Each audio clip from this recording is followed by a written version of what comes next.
tetap sama di hidupku. Kau setia dalam setiap rencanamu. Ku percaya hidupku dalam tanganmu. Sampai detik ini ku melihat penyertaanmu sempurna.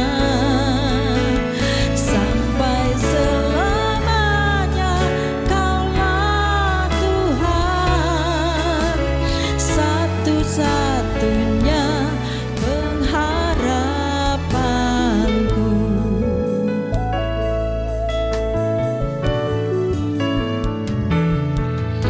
Walau dunia berubah, namun kasih-Mu Tuhan tetap sama di hidupku. Kau setia dalam setiap rencanamu. Ku percaya hidupku dalam tanganmu. Sampai detik ini ku melihat penyertaanmu sempurna. Sampai selamanya Kaulah Tuhan, satu-satunya pengharapanku. Sampai detik ini ku melihat penyertaanmu sempurna. Sampai selamanya Kaulah Tuhan, satu-satunya pengharapanku. Satu-satunya pengharapanku.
Shalom, selamat pagi sahabat-sahabat Tuhan.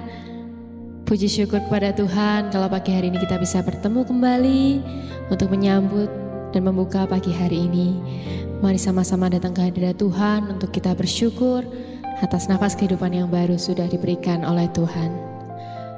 Bapa, kami sungguh mengucap syukur atas kesempatan yang baru yang kami boleh terima pada pagi hari ini.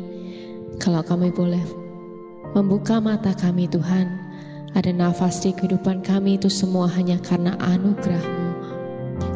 Pada pagi hari ini Tuhan, kami mau bersama-sama bersekutu dengan Engkau, menikmati kehadiran Tuhan.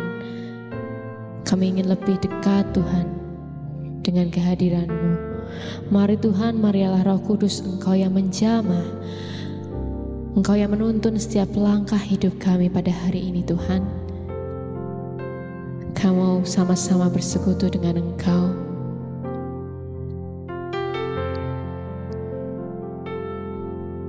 Bila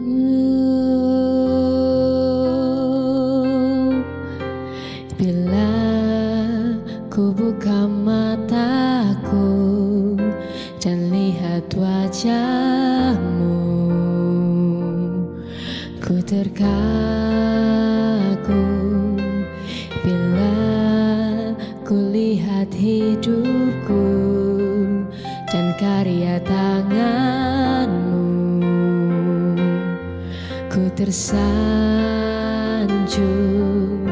karena semua yang baik dalam hidupku itulah karyamu. Kau beri kesempatan yang baru dan ku ingin mengenalmu Tuhan lebih dalam dari semua yang ku kenal.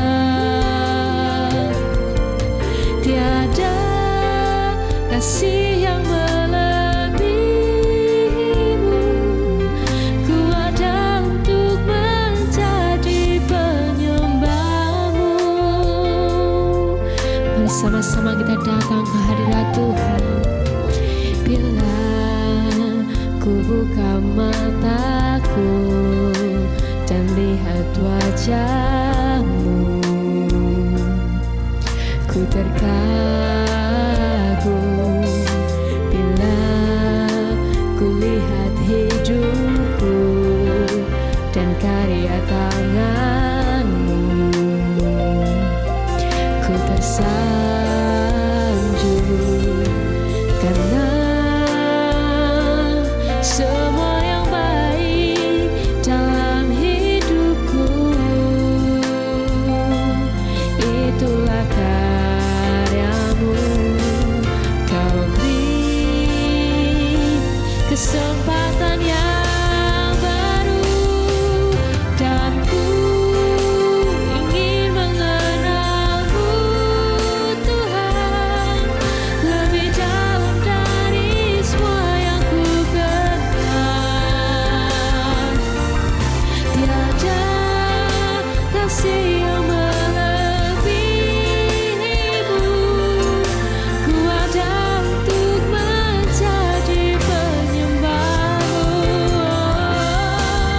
dan ku ingin mengenalmu Tuhan lebih dalam dari semua yang ku kenal. Tiada kasih yang melebihimu, ku ada untuk menjadi penyembahmu, ku ada untuk menjadi penyembahmu, ku ada untuk menjadi penyembahmu.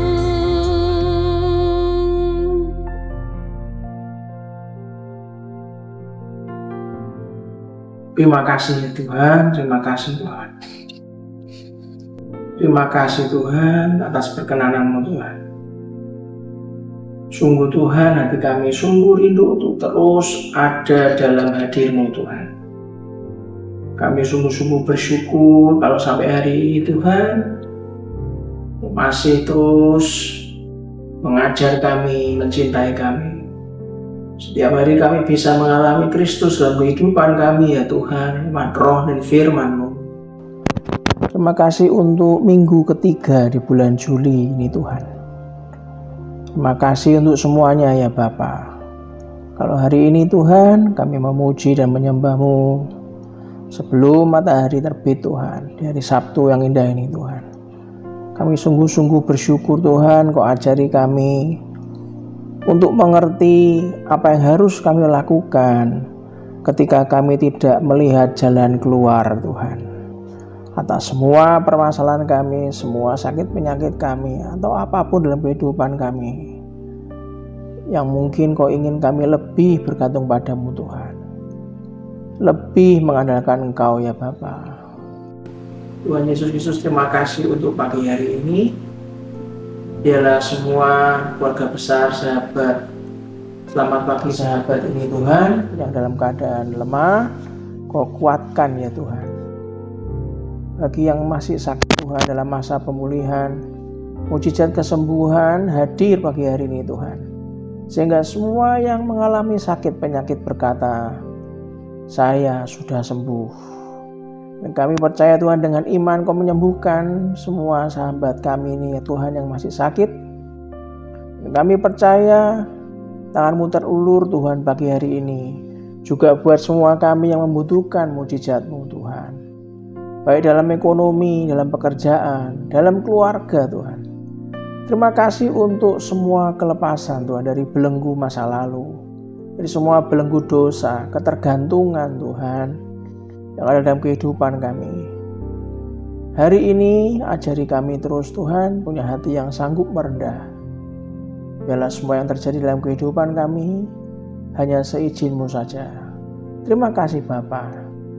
Roh Kudus, berikanlah semua keluarga besar Selamat Pagi Sahabat rahayu hikmat dan pengertian. Sehingga kami terus sadar, kami diingatkan bahwa hari ini adalah hari mujizat. Hari ini adalah hari kebahagiaan. Hari ini adalah hari hikmat, hari urapan yang baru buat kami. Kami percaya, kami terus mengandalkan-Mu Tuhan, dan semua orang yang mengandalkan Engkau tidak akan pernah dikecewakannya.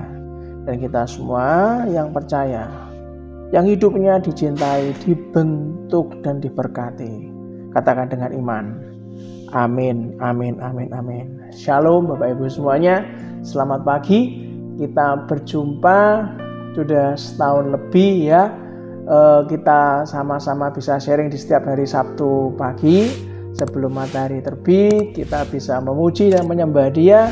Dan walaupun kita tidak ada di lokasi yang sama, namun gak ada masalah. Itu bukan halangan untuk kita bisa saling menguatkan. Itulah kenapa saya sebut program Selamat Pagi Sahabat adalah program sel grup udara, komsel udara, di mana walaupun kita tidak di lokasi yang sama, kita bisa saling menguatkan, kita bisa saling mendeklarasikan iman kita bisa saling sharing. Anda juga bisa untuk bertanya sesuatu ataupun minta didoakan. Anda bisa japri ke WhatsApp hotline GPI Lambar Tengah Raya, atau Anda ingin didoakan langsung lewat telepon, Anda bisa hubungi sekretariat GPI Lambar Tengah Raya. Nah, pagi hari ini izinkan saya melanjutkan dari kitab Yunus apa yang sudah kita pelajari waktu komsel bersama hari Selasa, di mana saya sharing dengan tema mujizat saat penugasan Tuhan. Nah, hari ini kita belajar saat kita mengalami banyak hal dan kita tahu bahwa hidup itu adalah penugasan, kita pasti akan mengalami banyak mujizat dari Tuhan. Dan kita akan belajar juga bagaimana kalau saat kita itu mengalami tidak melihat jalan keluar. Ketika kita tidak melihat jalan keluar. Nah, itulah pagi ini yang ingin saya sharingkan. Saya berharap besok kita akan bertemu. Saya besok akan melayani Bapak Ibu semuanya selama 2 kali ibadah pagi jam 9 dan ibadah sore pukul 5 sore. Kita akan lanjutkan lagi, dan hari ini untuk menyiapkan tubuh, jiwa, dan roh kita sama-sama sharing ketika kita tidak melihat jalan keluar. Saudara, kalau Anda lihat di kitab Yunus pasal yang kedua, Anda akan melihat bagaimana kelamnya yang Yunus hadapi dalam kehidupannya. Saat dia ada di perut ikan, saudara, dia ada selama 3 hari, saudara. Nah, di sini ada 3 poin yang ingin saya sharingkan. Kita lanjutkan dari kitab Yunus. Ketika kita tidak melihat jalan keluar, di poin yang pertama, maka berdoalah kepada Tuhan. Mari kita lihat di Yunus pasal 2 ayat yang pertama dikatakan, berdoalah Yunus kepada Tuhan Allahnya dari dalam perut ikan itu. Pernahkah kita ngalami tidak melihat jalan keluar sedikit pun, setitik iota pun bingung, ini kok buntu dari masalah kita? Saya pernah, saudara. Saya yakin Anda akan pasti ngalami juga, nggak mungkin tidak. Itu kan. Di saat kita nggak melihat jalan keluar, kita akan diliputi oleh depresi, saudara. Akan konflik batin, perang batin. Kok gini toh yo? Kok bisa toh ya kayak seperti ini? Kok bisa aku disudutkan, dipepetkan dengan masalah yang nggak ketemu jalan keluarnya? Bahkan nggak sedikit yang mulai muncul kekhawatiran, saudara. Mulai timbul rasa malu, seakan-akan Tuhan izinkan kita dipermalukan oleh sekeliling kita karena kita nggak ketemu jalan keluar. Bayangkan kalau Anda hanya jemaat biasa, Anda seorang pengusaha yang sudah janji untuk membayar dengan BG atau dengan cek, dan tiba-tiba karena sebuah kebutuhan dan sebuah hal yang di luar perhitungan, Anda saat jatuh tempo bilet gironya atau ceknya nggak ada isinya, blong, saudara. Itu Anda sebagai orang yang mengeluarkan cek atau BG, Anda akan malu sama kolega Anda. Bayangkan tuh di dunia sekuler, bagaimana dengan kita yang hamba Tuhan, saudara? Kalau sampai kita ini nggak bisa memenuhi apa yang kita bicarakan di awal, saudara.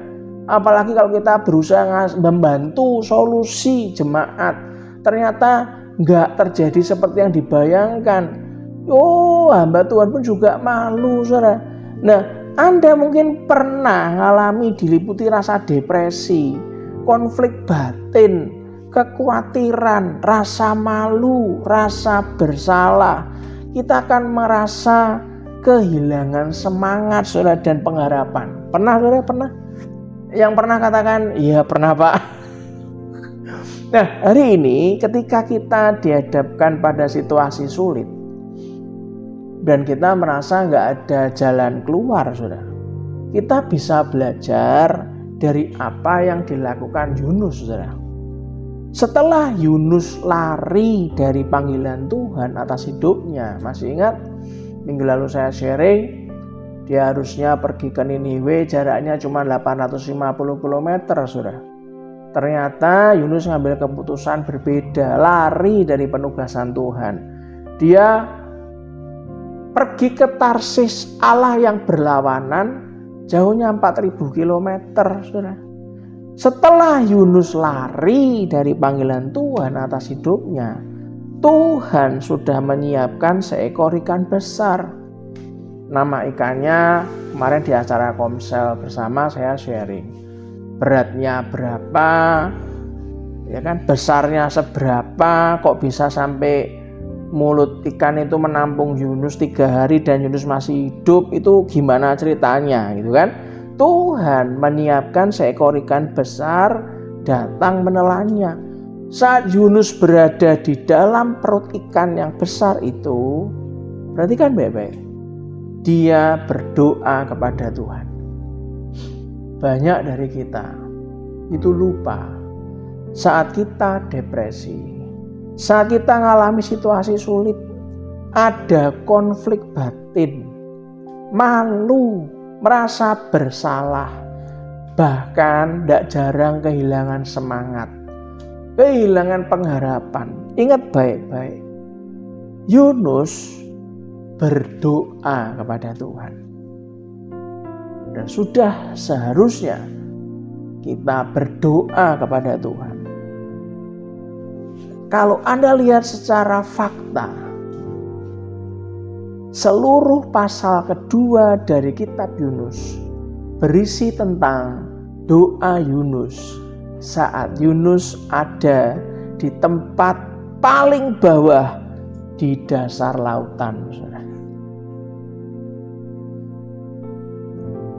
Pada saat sharing begini saya langsung diingatkan. Anda pasti masih ingat saat Yesus Kristus disalib, mati buat dosa Anda dan saya. Yesus turun ke dunia orang mati, saudara.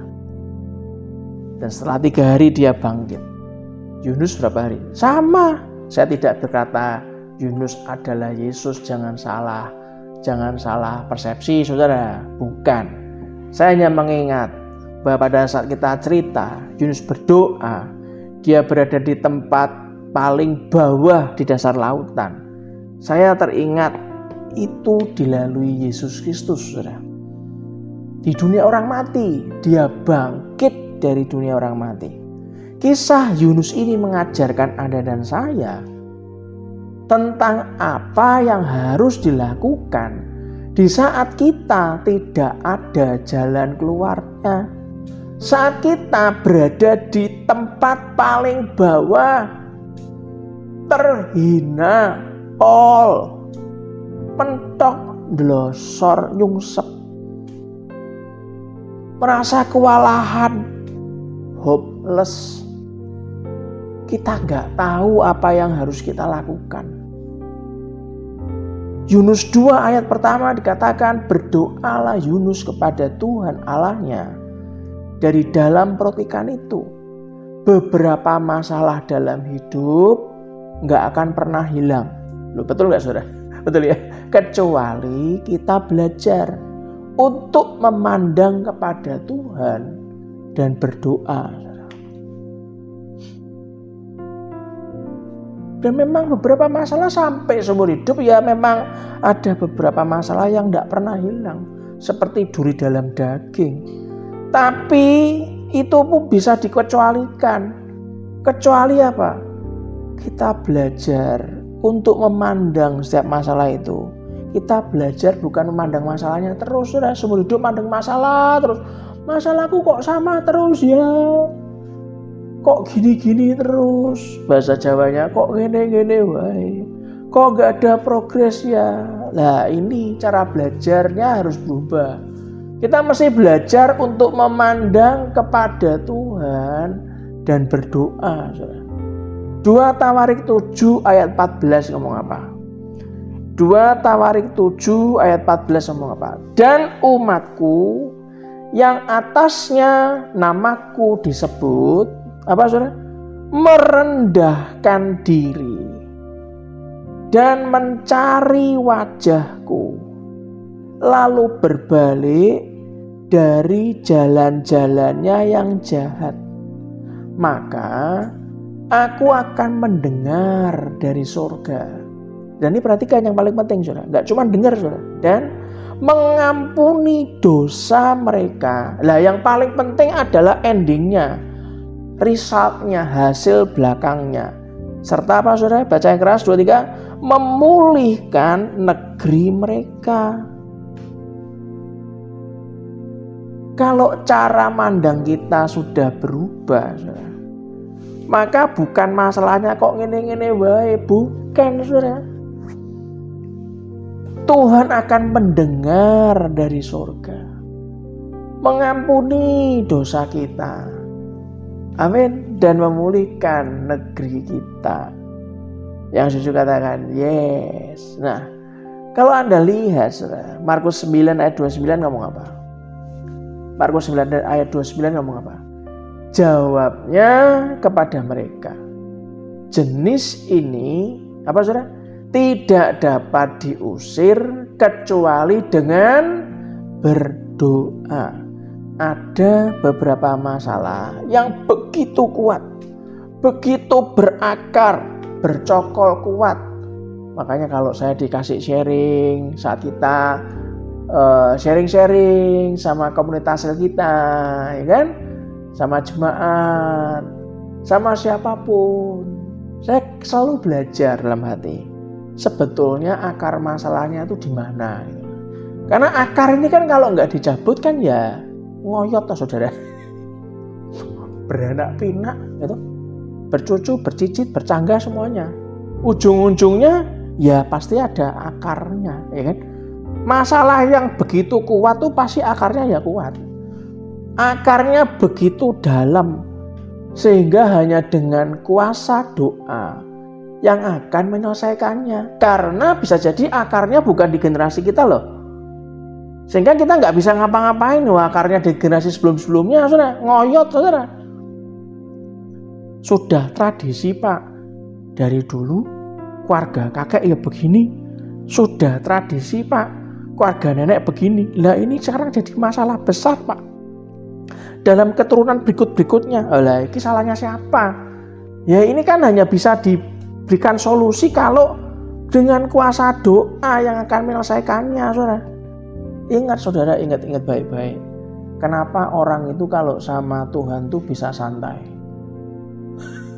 Alah, paling Tuhan nanti kan ampuni kan. Alah, nanti Tuhan kan dengar doa saya. Tapi ada orang yang berani, yang menyepelekan iblis, saudara. Nggak berani, saudara. Ini saya sharing apa yang pernah terjadi dalam keluarga kami. Dulu waktu keluarga dari mama kandung saya masih hidup. Saudara, keluarga mama kandung saya dulu itu kan suka banyak belajar ilmu, saudara. Wah, dari ilmu kebal, ilmu apapun tuh punya, luar biasa. Dan tuh didemonstrasikan tuh membanggakan gitu kan. Kalau dengan setan, saudara, misalnya kita tuh belajar ilmu kebal gitu ya. Misalnya pakai acara puasa putih gitu kan. Misalnya nih, hari pertama sampai hari ke-7 puasa. Kalau sampai hari ke-3 kita nggak kuat, saudara. Terus Anda lalai, saudara. Iblis nggak ada ampun. Setan nggak ada ampun. Yang ngulangi lagi dari hari pertama. Nggak bisa. Mentanya apa? Ya itu diturutin. Itu iblis, saudara. Anda punya perjanjian dengan iblis apa? Nggak turuti, ya selesai, saudara. Celaka. Makanya orang suka menyepelekan dengan Yesus, dengan Kristus karena Maha mengasihi. Tidak apa-apa, kan Tuhan tahu kan. Nah ini loh bahaya, saudara. Kalau Anda mengerti hati Tuhan kita, Anda mengerti hati Yesus kita, saudara. Semua yang kita lalui, seberapa besar masalah yang begitu kuat dan berakar, begitu dalam, itu hanya bisa dengan kuasa doa untuk menyelesaikannya. Dan kuasa doa itu nggak cuma cukup satu kali, saudara. Tapi berdoa dengan tekun dan tidak putus-putus. Kalau hari ini Anda diizinkan keluargamu kena masalah, suamimu atau istrimu mungkin pergi entah kemana. Kau sudah minta bantuan banyak orang untuk mencari. Bahkan kau sudah minta bantuan didoakan. Dan istrimu atau suamimu tidak kembali. Tetap aja error. Keluargamu bisa dibilang hancur, saudara. Ingat baik-baik. Yang seperti itu bukan hanya berdoa cukup satu kali saja, saudara. Tapi berdoa dengan tekun dan tidak putus-putus. Kalau hanya ingin doa sekali saja untuk solusi masalah Anda dan saya, sebenarnya maaf loh saudara, saya harus ngomong apa yang Tuhan taruh dalam hati saya. Kalau Anda hanya inginnya berdoa sekali saja untuk masalah apapun dalam keluarga Anda dan saya, sebenarnya Anda nggak benar-benar peduli dan Anda tidak menginginkan Tuhan campur tangan menyelesaikan masalah kita.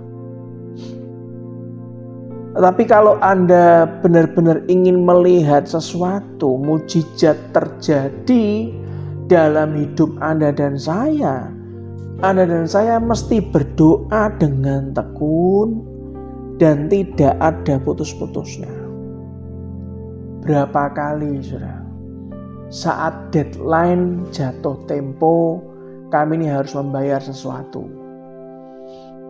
Beribu-ribu kali kesaksian akan terjadi, bahkan saya pun tidak bisa cerita banyak karena terlalu banyak. Deadline sudah di depan mata, saudara. Kami berdoa, istri saya berlutut, saya berdoa tiap hari, gak putus-putus. Tuhan tolong, Tuhan. Terus sambil berusaha apa yang harus saya dan istri saya lakukan sebagai manusia, tapi juga berdoa dengan tekun dan tidak ada putus-putusnya. Dan percayalah saudara, Tuhan itu ingin melihat apakah kita sangat menginginkan solusi atas masalah kita. Apakah kita juga menginginkan mujizat atas sakit penyakit kita. Tuhan tuh ingin melihat apakah kita sangat menginginkan terobosan atas keuangan kita. Tuhan tuh ingin melihat apakah kita sangat menginginkan kekuatan dan kuasa untuk menghadapi badai kehidupan Anda dan saya. Itu yang dilakukan Yunus. Saat kita berdoa dengan tekun, Anda sedang membangun iman percaya kepada Tuhan. Tuhan lebih tertarik membangun iman kita daripada hanya menjawab setiap doa kecil yang dipanjatkan tidak dengan segenap hati. Nah, kalau orang itu masalahnya kecil kan doanya sembarangan toh saudara. Asal lewat. Bahkan doanya dihafalkan. Tuhan terima kasih atas hari ini. Bla bla bla bla bla bla bla bla. Amin. Apa luar kepala tanpa ekspresi tenang dijawab ya terima kasih. Enggak ya sudah kewajiban. Ya enggak bisa saudara. Tuhan tuh betul-betul ingin, Tuhan tuh betul-betul lebih tertarik membangun iman Anda dan saya daripada hanya jawab doa-doa kecil saudara. Yang kedua, ketika kita tidak melihat jalan keluar. Yang kedua, berdoalah dengan segenap hati saudara. Yunus 2 ayat 2 ngomong apa? Katanya, dalam kesusahanku, aku berseru kepada Tuhan dan Ia menjawab aku. Dari tengah-tengah dunia orang mati, aku berteriak. Dan perhatikan baik-baik. Dan Kau, Tuhan, dengarkan suaraku. Saudara, Tuhan tuh tidak suka mendengarkan doa-doa yang dihafalkan. Doa-doa yang formal, yang penuh basa-basi. Doa yang membosankan, saudara.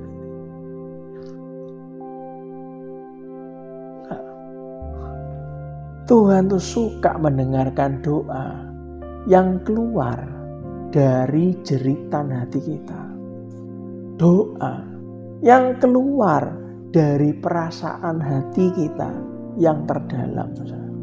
Tuhan suka mendengarkan doa yang dipanjatkan dengan segenap hati.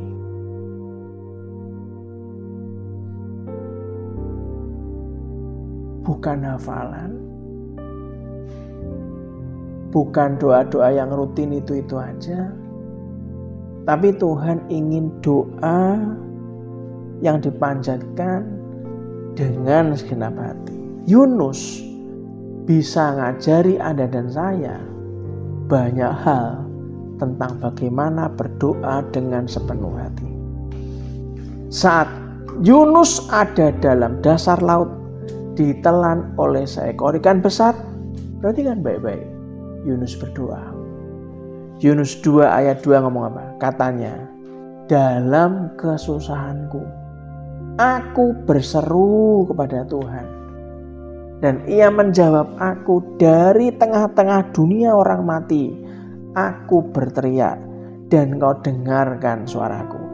Saudara, Tuhan suka mendengarkan seruan doa yang berasal dari perasaan hati kita yang sebenarnya.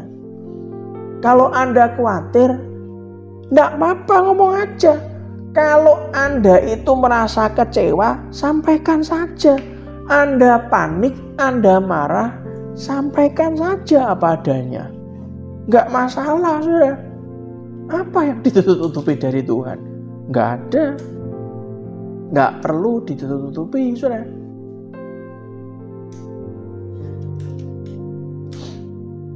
Kata berseru, kalau kita lihat Dalam Yunus 2 ayat 2, dalam kesusahanku aku berseru kepada Tuhan. Kata berseru dalam bahasa Ibraninya kara, Q-A-R-A, kara, itu biasa disebut dengan ratapan atau keluhan. Tahukah bahwa Tuhan ingin mendengarkan seruan kita, mendengarkan ratapan kita, mendengarkan keluhan kita. Kalau sama orang lain Anda tiap hari keluhi terus, Anda akan dijauhi orang. Pasti. Mana ada orang bertamu ke rumah Anda, terus orang yang datang ke tempat Anda itu mengeluh terus. Anda lama-lama kan tidak nyaman. Tapi beda dengan Tuhan, saudara. Tuhan ingin mendengar seruan, ingin mendengar ratapan, ingin mendengar keluhan, ingin mendengar langsung. Dia tertarik pada setiap detail kehidupan kita, bahkan ketika kita tidak bahagia. Nah, kenapa kalau sama orang tua kita, orang tua yang dekat dengan kita, ya kan? Orang tua yang bijak adalah orang tua yang saat dicurhati anaknya, apapun perkaranya, apapun kesalahannya, orang tua yang bijak adalah orang tua yang mampu mendengarkan dan tidak menghakimi. Maka Anda akan punya hubungan batin dengan anaknya. Kenapa Esau dan Yakub? Kenapa Yakub harus nyamar jadi Esau? Hanya untuk mendapatkan hak kesulungan, didoakan sama ayahnya. Jawabannya simpel, karena ayahnya lebih dekat dengan siapa, saudara? Dengan Esau. Sehingga Yakub mau nggak mau harus menyamar dulu.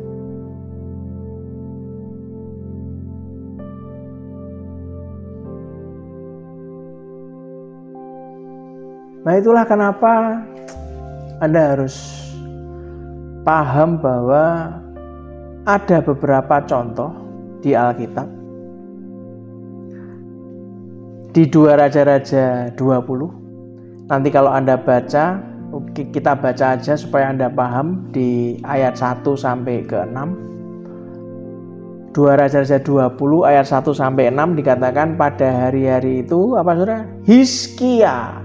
Raja Hizkia jatuh sakit dan hampir mati. Perhatikan. Lalu datanglah Nabi Yesaya bin Amos dan berkata kepadanya, beginilah firman Tuhan, kata Nabi Yesaya, sampaikanlah pesan terakhir kepada keluargamu, sebab apa, saudara? Engkau akan mati. Raja Hizkia diomongi engkau akan mati, tidak akan sembuh lagi. Ayat 2 dikatakan lalu Hizkia memalingkan mukanya ke arah dinding dan apa, saudara? Ia berdoa kepada Tuhan. Dia memalingkan mukanya ke dinding. Dia berdoa kepada Tuhan. Ayat 3 dibaca, Tuhan, ingatlah kiranya bahwa aku telah hidup di hadapan-Mu dengan setia dan dengan tulus hati, dan bahwa aku telah melakukan apa yang baik di mata-Mu. Kemudian menangislah Hizkia. Dikatakan apa, saudara? Dengan sangat. Gak ada malu. Apapun yang menjadi ketakutan ceritanya, dia nangis. Dan dikatakan di Alkitab, menangislah Hizkia dengan sangat. Anda perhatikan ayat 4. Anda akan paham bagaimana Tuhan itu memperlakukan umatnya yang sungguh-sungguh berdoa kepadanya. Ayat 4 dikatakan, tetapi Yesaya belum lagi keluar dari pelataran tengah. Loh, nabinya belum keluar, saudara, belum meninggalkan tempat itu. Dari pelataran tengah, tiba-tiba datanglah firman Tuhan kepadanya. Mari kita baca ayat 5. Baliklah dan katakanlah kepada Hizkia, raja umatku, Beginilah firman Tuhan Allah Daud bapak leluhurmu. Telah ku dengar doamu. Cepet dengernya, langsung denger. Gara-gara Hizkia nangis dengan sangat, saudara. Dikatakan di ayat 5, telah ku dengar doamu dan telah ku lihat air matamu. Sesungguhnya aku akan menyembuhkan engkau. Pada hari yang ketiga engkau akan pergi ke rumah Tuhan. Ayat 6 luar biasa. Aku akan memperpanjang hidupmu. Loh, hebat kan? Wis wayahe meninggal itu, nabi datang. Sudah dikasih pesan-pesan pengantar meninggal. Pengantar mati. Nangis Hizkianya. Nangisnya enggak cuman sebentar, dengan sangat. Tiba-tiba di ayat 6 ngomong apa? Aku akan memperpanjang hidupmu 15 tahun lagi. Mantep Pak. Mantep Bu. Dapat bonus 15 tahun lagi loh. Waktunya tuh lo bisa dikasih tahu. Hebat kan?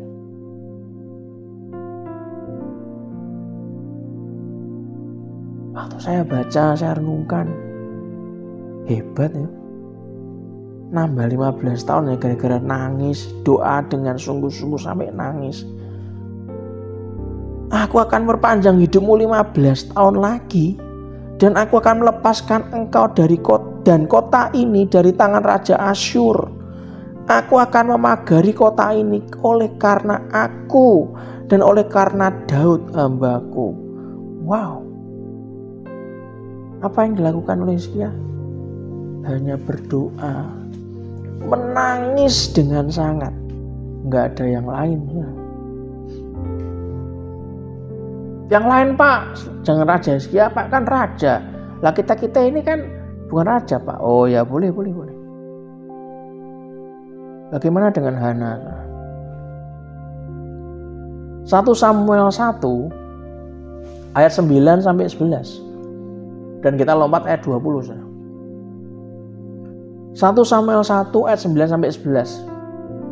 Lalu kita lompat ayat 20. Pada suatu kali setelah mereka habis makan dan minum di Silo, berdirilah Hana, sedang Imam Eli duduk di kursi dekat tiang pintu bait suci Tuhan. Ayat 10 dikatakan, dan dengan hati sedih ia berdoa kepada Tuhan.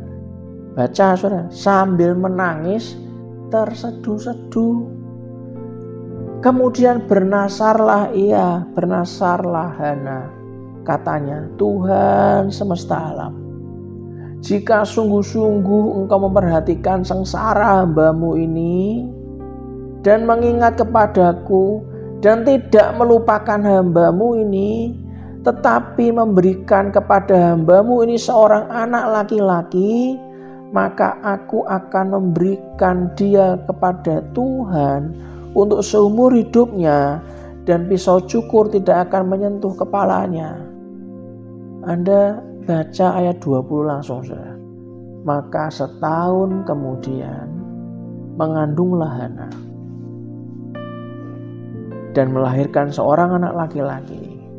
Ia menamai anak itu Samuel. Sebab katanya, aku telah memintanya daripada Tuhan. Anda punya pergumulan tentang keturunan? Anda punya kerinduan, punya momongan, punya anak? Dokter berkata kemungkinannya tidak ada, kah mungkin?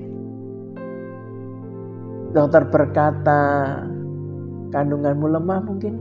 Atau ada masalah dengan suamimu mungkin? Saya beritahu demi kasih Tuhan,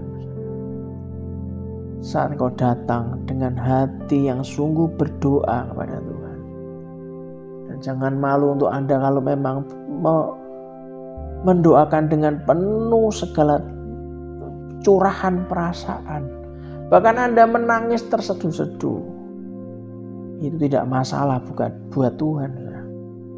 Bukankah banyak ayat-ayat dari kitab Mazmur berisi seruan berisi ratapan dan doa-doa keluhan kepada Tuhan. Bahkan ada seluruh kitab dalam Alkitab yang disebut kitab ratapan, dan di dalam kitab itu berisi seruan, keluhan-keluhan Nabi Yeremia kepada Tuhan. Saya perhatikan baik-baik. Tuhan peduli dengan perasaanmu dan perasaanku. Tuhan peduli dengan penderitaan dan rasa sakit Anda dan saya. Tuhan peduli, saudara. Tuhan ingin dengar apa yang ada di hati kita, saudara. Tuhan lebih suka mendengarkan seruan. Tuhan lebih suka mendengarkan ratapan, mendengarkan keluhan kita daripada doa yang sopan, yang formal, bahkan yang hafalan, yang penuh basa-basi. Yang paham katakan, saya paham sekarang. Matius 11 ayat 28 ngomong apa? Marilah kepadaku semua yang letih lesu dan berbeban berat, aku akan memberi kelegaan kepadamu. Saudara, ketika Anda tidak melihat jalan keluar, berserulah kepada Tuhan. Dan poin yang terakhir, yang ketiga, ketika kita tidak melihat jalan keluar, berdoalah secara spesifik. Yunus 2 ayat 2 dikatakan, katanya dalam kesusahanku aku berseru kepada Tuhan dan ia menjawab aku, dari tengah-tengah dunia orang mati aku berteriak dan kau dengarkan suaraku. Ketika kita tahu, Anda tahu bahwa Anda tidak melihat jalan keluar, Anda dapat mulai berdoa secara khusus untuk apa yang Anda butuhkan, yang detail, saudara. Dulu kan waktu saya masih lucu-lucunya nggak tahu cara berdoa, saya sering ngikuti iklan Sprite waktu itu. Iklannya ngomong gini, ku tahu yang ku mau. Saya doanya singkat, padat, dan saya berkata, Tuhan tuh tahu semuanya kok. Saya banyak ngomong lah, dia tahu semuanya. Ya sudah Bapak, terima kasih untuk hari ini. Kami mau tidur. Kau tahu yang ku mau, amin, bar wis. Ya hasilnya, ya nggak akan tahu toh saudara. Tuhan pasti tahu, bukan nggak tahu, saya pasti tahu. Tapi saya berikan sebuah gambaran ya, Anda nih ngajak nih ke restoran sama anak Anda nih ya. Terus Anda tanya,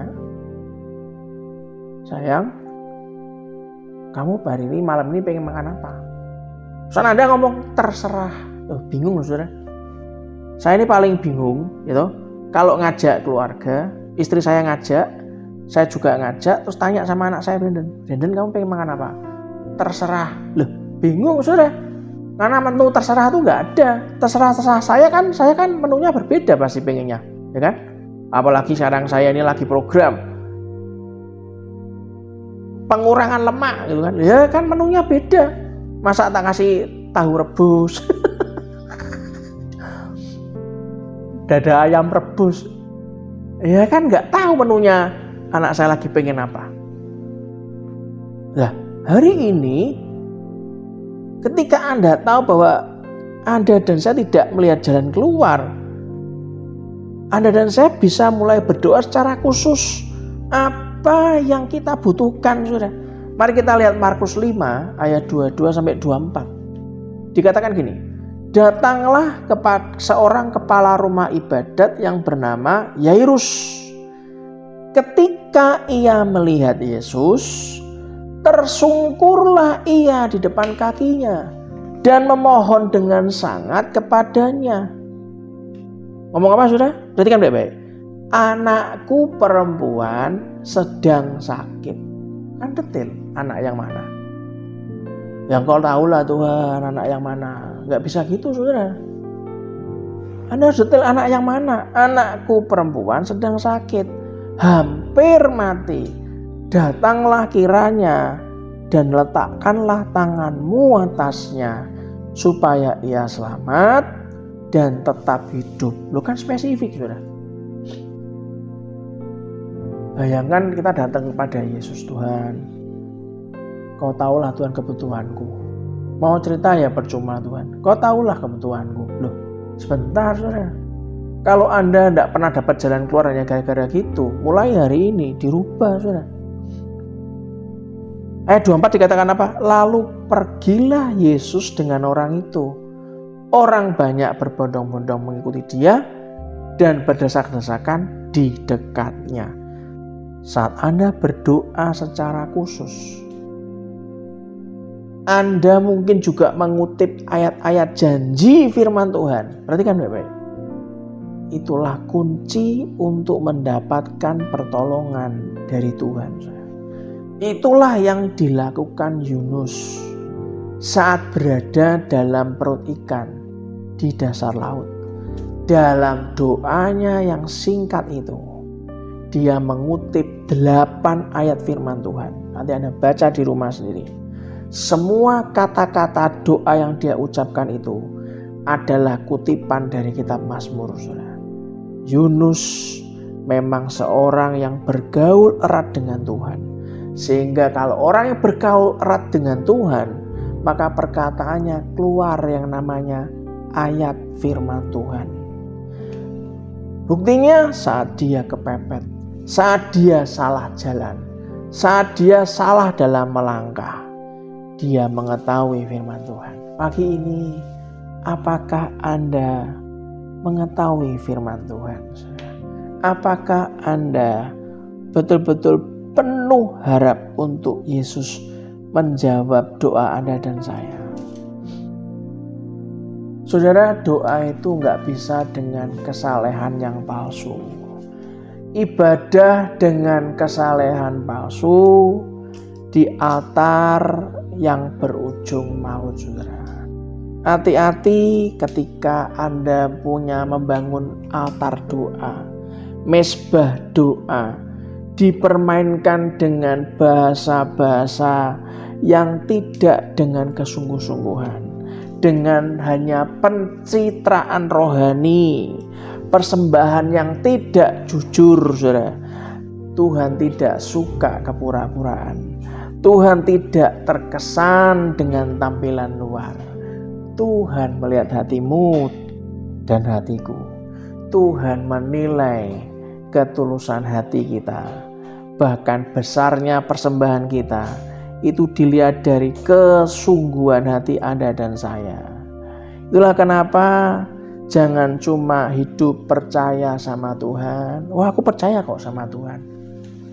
Kamu tahu Tuhan ada? Wah, aku tahu Tuhan ada. Percaya. Tapi ingat baik-baik, jangan cuma berhenti aku percaya sama Tuhan. Tapi naiklah yang lebih dalam, saudara. Percayakan hidup kita kepada Tuhan. Amin, saudara. Pagi hari ini, minggu yang ketiga bulan Juli,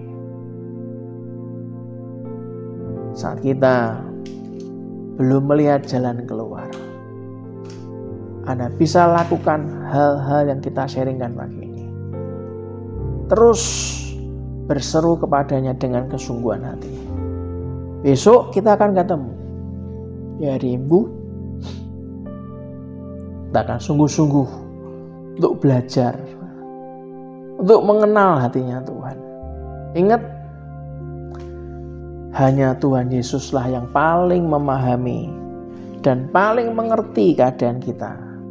Dan ingatlah baik-baik, tidak ada satu manusia pun yang mungkin peduli dengan masalah kita.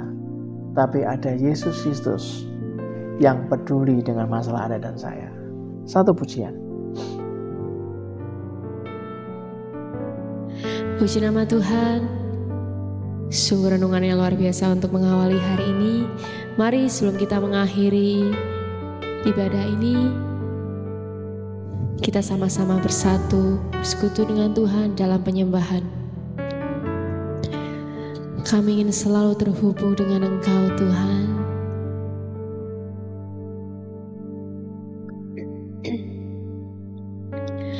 Kasih-Mu layak seluruh hidupku. Mampukan ku melakukan yang kau inginkan. Tak bisa ku terlepas, kau menggenggam tanganku. Ingin lebih mengenal pribadimu. Ku terhubung denganmu, selalu melekat di hatimu. Firman-Mu itulah dasar hidupku, yang berdaulat atasku. Terima kasih Tuhan, kasih-Mu layakkan seluruh hidupku. Mampukan ku melakukan yang kau inginkan. Tak bisa ku terlepas, kau menggenggam tanganku. Ingin lebih mengenal pribadimu. Ku terhubung denganmu, selalu melekat di hatimu. Firman-Mu itulah dasar hidupku, yang berdaulat atas. Ku terhubung denganmu, selalu melekat di hatimu. Firman-Mu itulah dasar hidupku, yang berdaulat atasku. Firman-Mu itulah dasar hidupku, yang berdaulat atasku. Firman-Mu itulah dasar hidupku, yang berdaulat atasku.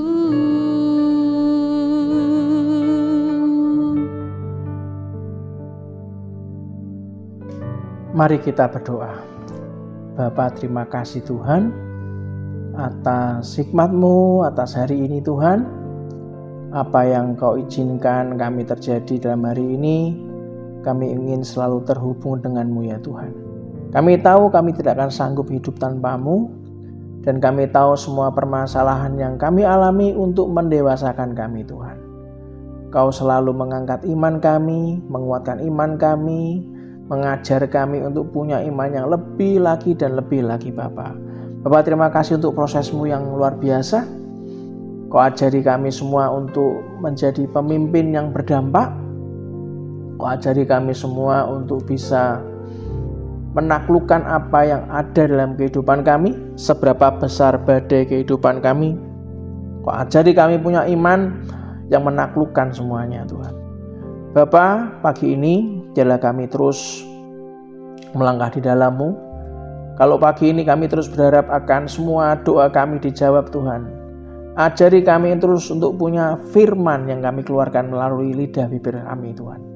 Sehingga firman yang kami keluarkan itu Tuhan menguatkan kami dan melakukan semua hal dalam kehidupan kami. Itu karena seizin-Mu saja. Sebelum selesai, mari kita aminkan doa berkat ini. Mari kita angkat kedua tangan kita. Tuhan memberkati engkau dan melindungi engkau. Tuhan menyinari engkau dengan wajah-Nya dan memberi engkau kasih karunia. Tuhan menghadapkan wajah-Nya kepadamu dan memberi engkau damai sejahtera. Biarlah dengan kepak-Nya Ia akan menudungi engkau. Di bawah sayap-Nya Tuhan engkau akan berlindung. Kesetiaan Tuhan ialah perisai dan pagar tembok. Engkau tidak usah takut terhadap kedahsyatan malam, terhadap panah yang terbang di waktu siang, terhadap penyakit sampar yang berjalan dalam gelap.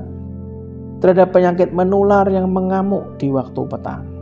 Walaupun 1.000 orang rebah di sisimu dan 10.000 di sebelah kananmu, tetapi itu tidak akan menimpa kita. Di dalam nama Tuhan Yesus Kristus, biarlah diberkatilah rumah tanggamu, diberkatilah keluargamu, diberkatilah kesehatanmu, diberkatilah usahamu, diberkatilah pekerjaanmu, diberkatilah studimu, diberkati dan dijawab segala pergumulanmu, diberkatilah setiap langkahmu, kemanapun kita keluar dan masuk, pergi dan pulang, mendapatkan perlindungan dari Allah yang Maha Tinggi. Biarlah kebenaran menjadi barisan depan kita dan kemuliaan Allah menjadi barisan belakang kita. Dan biarlah berkat dari Allah Bapa, Putra dan Roh Kudus menyertai kita semuanya dari hari ini sampai Maranatha. Yang kita semua yang percaya, yang dicintainya, dibentuk dan dijawab semua doa kita, mendapatkan jalan keluar yang daripadanya. Kita katakan dengan iman. Amin, amin, amin, amin. Sampai ketemu lagi di program Selamat Pagi Sahabat Sabtu depan. Dan besok kita akan ketemu dalam ibadah onsite. Bagi Anda yang ada di kota lain ataupun Anda yang fisiknya tidak memungkinkan untuk bisa beribadah onsite, Anda bisa beribadah online bersama dengan GPI Lambert Tengah Raya. Dan salam sayang saya selalu buat keluarga Anda di rumah. Dan biarlah kita semuanya terus merenungkan firman Tuhan, melakukannya pagi, siang, dan malam. Sampai kapanpun kita akan disebut sebagai orang-orang yang berbahagia. Saya meminjam tangan Anda untuk reshare, untuk share pada orang-orang membutuhkan. Biarlah semua doa-doa yang belum terjawab hari ini dijawab Tuhan dengan penuh kasih dan penuh kuasa. Dan biarlah semua yang dijawab Tuhan jadi kesaksian buat banyak orang mengalami Kristus lewat roh dan firman-Nya. Dan dimanapun kita berada yang mendapatkan jawaban Tuhan, saya mendorong Anda wajib untuk bersaksi menyaksikan kasih setia Tuhan. Tuhan Yesus memberkati.